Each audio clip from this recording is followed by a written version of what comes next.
Welcome to the Kumar Dev education. Inspector Matadin चांद पर हरिशंकर परसाई। वैज्ञानिक कहते हैं चांद पर जीवन नहीं है। Senior police inspector Matadin department में एम.डी. साहब कहते हैं वैज्ञानिक झूठ बोलते हैं, वहाँ हमारे जैसे ही मनुष्य की आबादी है। विज्ञान ने हमेशा इंस्पेक्टर मातादीन से मात खाई है। फिंगरप्रिंट विशेषज्ञ कहता रहता है छुरे पर पाए गए निशान मुलजिम की अंगुलियों के नहीं हैं, पर मातादीन उसे सजा दिला ही देते हैं। मातादीन कहते हैं ये वैज्ञानिक केस का पूरा इन्वेस्टिगेशन नहीं करते। उन्होंने चांद का उजला हिस्सा देखा और कह दिया वहां जीवन न है। मैं चांद का अंधेरा हिस्सा देख कर आया हूँ, वहां मनुष्य जाति है। यह बात सही है क्योंकि अंधेरे पक्ष के मातादीन माहिर माने जाते हैं। पूछा जाएगा इंस्पेक्टर मातादीन चांद पर क्यों गए थे?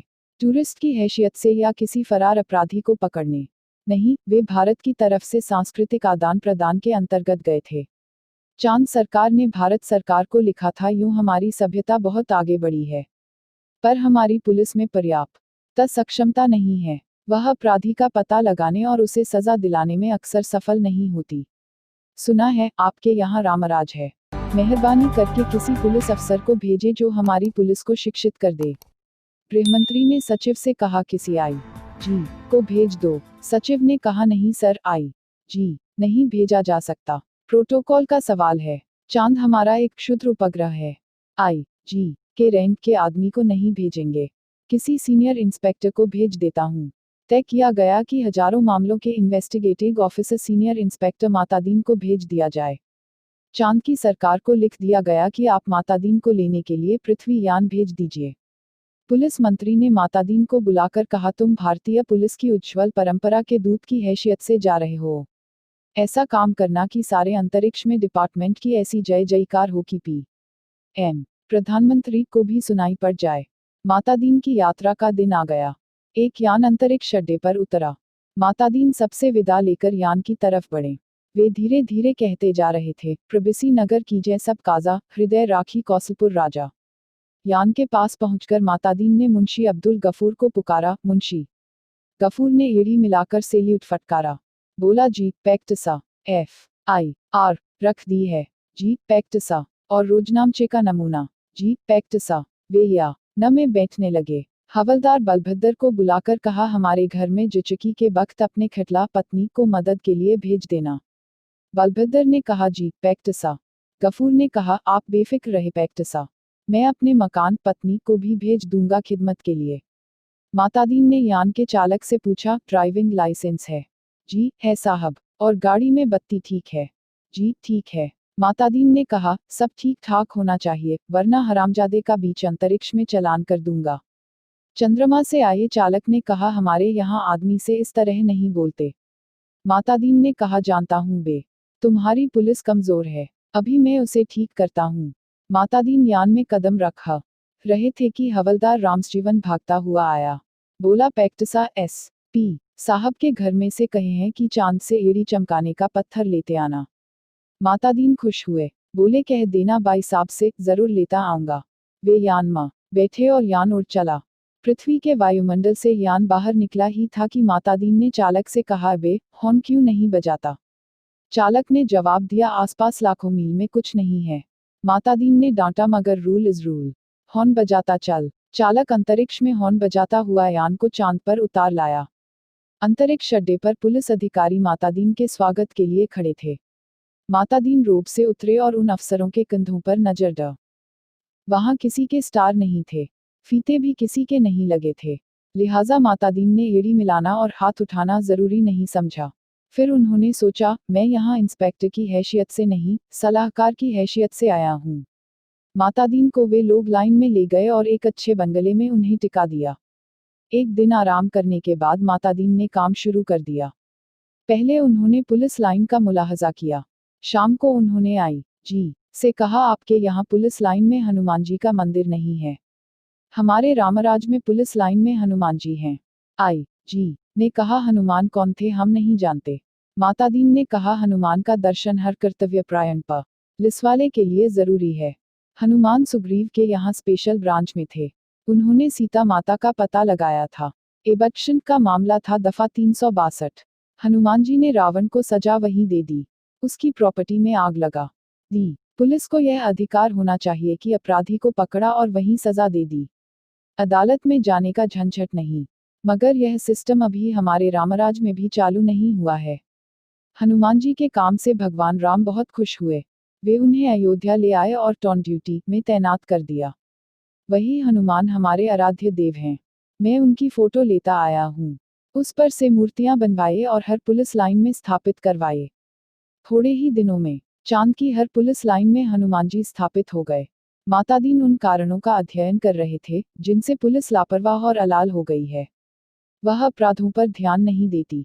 कोई कारण नहीं मिल रहा था। एकाएक उनकी बुद्धि में एक चमक आई। उन्होंने मुंशी से कहा, जरा तनख्वाह का रजिस्टर बताओ। तनख्वाह का रजिस्टर देखा तो सब समझ गए। कारण पकड़ में आ गया। शाम को उन्होंने पुलिस मंत्री से कहा, मैं समझ गया कि आपकी पुलिस मुस्तैद क्यों नहीं है। आप इतनी बड़ी तनख्वाहें देते हैं, इसीलिए सिपाही को 500, थानेदार को 1000, ये क्या मजाक है। आखिर पुलिस अपराधी को क्यों पकड़े। हमारे यहाँ सिपाही को 100 और इंस्पेक्टर को 200 देते हैं तो वे 24 घंटे जुर्म की तलाश करते हैं। आप तनख्वाहें फौरन घटाइए। पुलिस मंत्री ने कहा, मगर यह तो अन्याय होगा। अच्छा वेतन नहीं मिलेगा तो वे काम ही क्यों करेंगे। मातादीन ने कहा, इसमें कोई अन्याय नहीं है। आप देख कि पहली घटी हुई तनख्वाह मिलते ही आपकी पुलिस की मनोवृत्ति में क्रांतिकारी परिवर्तन हो जाएगा। पुलिस मंत्री ने तनख्वाहें घटा दी और 2-3 महीनों में सचमुच बहुत फर्क आ गया। पुलिस एकदम मुस्तैद हो गई। सोते से एकदम जाग गई। चारों तरफ नजर रखने लगी। अपराधियों की दुनिया में घबराहट छा गई। पुलिस मंत्री ने तमाम थानों के रिकॉर्ड बुलाकर देखे। पहले से कई गुने अधिक केस रजिस्टर हुए थे। उन्होंने मातादीन से कहा, मैं आप की सूझ की तारीफ करता हूँ। आपने क्रांति कर दी। पर यह हुआ किस तरह। मातादीन ने समझाया, बात बहुत मामूली है। कम तनख्वाह दोगे तो मुलाजिम की गुजर नहीं होगी। 100 रुपयों में सिपाही बच्चों को नहीं पाल सकता। 200 में इंस्पेक्टर ठाट बाट नहीं मेंटेन कर सकता। उसे ऊपरी आमदनी करनी ही पड़ेगी। और ऊपरी आमदनी तभी होगी जब वह अपराधी को पकड़ेगा। गर्ज की वह अपराधों पर नजर रखेगा। सचेत, कर्तव्यपरायण और मुस्तैद हो जाएगा। हमारे राज के स्वच्छ और सक्षम प्रशासन का यही रहस्य है। चंद्रलोक में इस चमत्कार की खबर फैल गई। लोग मातादीन को देखने आने लगे कि वह आदमी कैसा है जो तनख्वाह कम करके सक्षमता ला देता है। पुलिस के लोग भी खुश थे। वे कहते, गुरु आप इधर न पधारते तो हम सभी कोरी तनख्वाह से ही गुजर करते रहते। सरकार भी खुश थी कि मुनाफे का बजट बनने वाला था। आधी समस्या हल हो गई। पुलिस अपराधी पकड़ने लगी थी। अब मामले की जांच विधि में सुधार कर ना रह गया था। अपराधी को पकड़ने के बाद उसे सजा दिलाना। मातादीन इंतजार कर रहे थे कि कोई बड़ा केस हो जाए तो नमूने के तौर पर उसका इन्वेस्टिगेशन कर बताएं। एक दिन आपसी मारपीट में एक आदमी मारा गया। मातादीन कोतवाली में आकर बैठ गए और बोले, नमूने के लिए इस केस का इन्वेस्टिगेशन मैं करता हूँ। आप लोग सीखिए। यह कत्ल का केस है। कत्ल के केस में एविडेंस बहुत पक्का होना चाहिए। कोतवाल ने कहा, पहले कातिल का पता लगाया जाएगा, तभी तो एविडेंस इकट्ठा किया जाएगा। मातादीन ने कहा, नहीं, उल्टे मत चलो। पहले एविडेंस देखो, क्या कहीं खून मिला किसी के कपड़ों पर या और कहीं। एक इंस्पेक्टर ने कहा, हाँ, मारने वाले तो भाग गए थे। मृ तक सड़क पर बेहोश पड़ा था। एक भला आदमी वहां रहता है। उसने उठाकर अस्पताल भेजा। उस भले आदमी के कपड़ों पर खून के दाग लग गए हैं। मातादीन ने कहा, उसे फौरन गिरफ्तार करो। कोतवाल ने कहा, मगर उसने तो मरते हुए आदमी की मदद की थी। मातादीन ने कहा, वह सब ठीक है, पर तुम खून के दाग ढूंढने और कहाँ जाओगे। जो एविडेंस मिल रहा है उसे तो कब्जे में करो। वह भला आदमी पकड़कर बुलवा लिया गया। उसने कहा, मैंने तो मरते आदमी को अस्पताल भिजवाया था, मेरा क्या कसूर है। चांद की पुलिस उसकी बात से एकदम प्रभावित हुई। मातादीन प्रभावित नहीं हुए। सारा पुलिस महकमा उत्सुक था कि अब मातादीन क्या तर्क निकालते हैं। मातादीन ने उससे कहा, पर तुम झगड़े की जगह गए क्यों। उसने जवाब दिया, मैं झगड़े की जगह नहीं गया, मेरा वहां मकान है। झगड़ा मेरे मकान के सामने हुआ। अब फिर मातादीन की प्रतिभा की परीक्षा थी। सारा महकमा उत्सुक देख रहा था। मातादीन ने कहा, मकान तो ठीक है, पर मैं पूछता हूँ, झगड़े की जगह जाना ही क्यों। इस तर्क का कोई जवाब नहीं था। वह बार बार कहता, मैं झगड़े की जगह नहीं गया, मेरा वही मकान है। मातादीन उसे जवाब देते, सो ठीक है, पर झगड़े की जगह जाना ही क्यों। इस तर्क प्रणाली से पुलिस के लोग बहुत प्रभावित हुए। अब मातादीन जी ने इन्वेस्टिगेशन का सिद्धांत समझाया। देखो, आदमी मारा गया है तो यह पक्का है किसी ने उसे जरूर मारा। कोई कातिल है, किसी को सजा होनी है। सवाल है किसको सजा होनी है। पुलिस के लिए यह सवाल इतना महत्व नहीं रखता जितना यह सवाल कि जुर्म किस पर साबित हो सकता है या किस पर साबित होना चाहिए। कत्ल हुआ है तो किसी मनुष्य को सजा होगी ही। मारने वाले को होती है या बेकसूर को, यह अपने सोचने की बात नहीं है। मनुष्य सब बराबर हैं। सब में उसी परमात्मा का अंश है। हम भेदभाव नहीं करते। यह पुलिस का मानवतावाद है। दूसरा सवाल है किस पर जुर्म साबित होना चाहिए। इसका निर्णय इन बातों से होगा। एक, क्या वह आदमी पुलिस के रास्ते में आता है। दो, क्या उसे सजा दिलाने से ऊपर के लोग खुश होंगे। मातादीन को बताया गया कि वह आदमी भला है, पर पुलिस अन्याय करे तो विरोध करता है। जहां तक ऊपर के लोगों का सवाल है, वह वर्तमान सरकार की विरोधी राजनीति वाला है। मातादीन ने टेबल ठोंककर कहा, फर्स्ट क्लास केस, पक्का एविडेंस और ऊपर का स्पोर्ट। एक इंस्पेक्टर ने कहा, पर हमारे गले यह बात नहीं उतरती है कि एक निरपराध भले आदमी को सजा दिलाई जाए। मातादीन ने समझाया, देखो, मैं समझा चुका हूं कि सब में उसी ईश्वर का अंश है। सजा इसे हो या कातिल को, फांसी पर तो ईश्वर ही चढ़ेगा ना। फिर तुम्हें कपड़ों पर खून मिल रहा है, इसे छोड़कर तुम कहाँ खून ढूंढते फिरोगे। तुम तो भरो FIR। मातादीन जी ने FIR भरवा दी। वक्त जरूरत के लिए जगह खाली छुड़वा दी। दूसरे दिन पुलिस कोतवाल ने कहा, गुरुदेव, हमारी तो बड़ी आफत है। तमाम भले आदमी आते हैं और कहते हैं, उस बेचारे बेकसूर को क्यों फंसा रहे हो। ऐसा तो चंद्रलोक में कभी नहीं हुआ। बताइए हम क्या जवाब दें। हम तो बहुत शर्मिंदा हैं।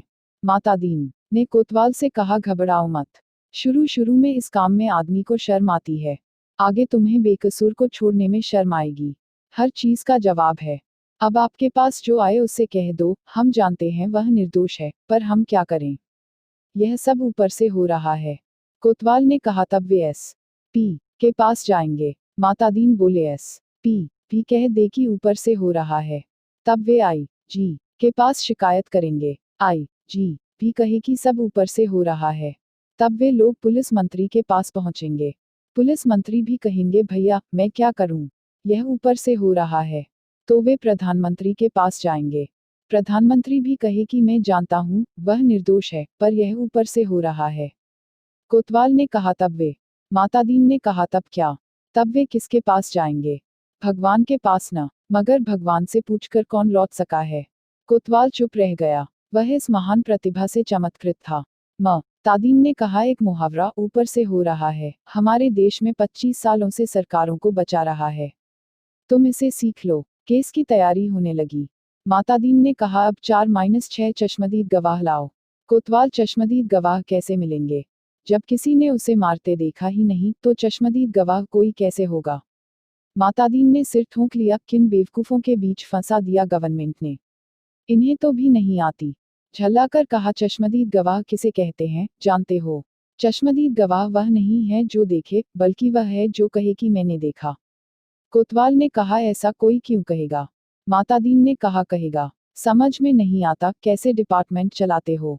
अरे, चश्मदीद गवाहों की लिस्ट पुलिस के पास पहले से रहती है। जहां जरूरत हुई उन्हें चश्मदीद बना दिया। हमारे यहाँ ऐसे आदमी हैं जो साल में 3-400 वारदातों के चश्मदीद गवाह होते हैं। हमारी अदालतें भी मान लेती हैं कि इस आदमी में कोई दैवी शक्ति है जिससे जान लेता है कि अमुक जगह वारदात होने वाली है और वहां पहले से पहुंच जाता है। मैं तुम्हें चश्मदीद गवाह बनाकर देता हूँ। 8-10 उठाईगिरों को बुलाओ जो चोरी, मारपीट, गुंडागर्दी करते हों, जुआ खिलाते हों या शराब उतारते हों। दूसरे दिन शहर के 8-10 नवरत्न कोतवाली में हाजिर थे। उन्हें देखकर मातादीन गदगद हो गए। बहुत दिन हो गए थे ऐसे लोगों को देखे। बड़ा सूना सूना लग रहा था। मातादीन का प्रेम उमड़ पड़ा। उनसे कहा, तुम लोगों ने उस आदमी को लाठी से मारते देखा था ना। वे बोले, नहीं देखा साहब, हम वहां थे ही नहीं। मातादीन जानते थे यह पहला मौका है। फिर उन्होंने कहा, वहां नहीं थे। यह मैंने माना, पर लाठी मारते देखा तो था।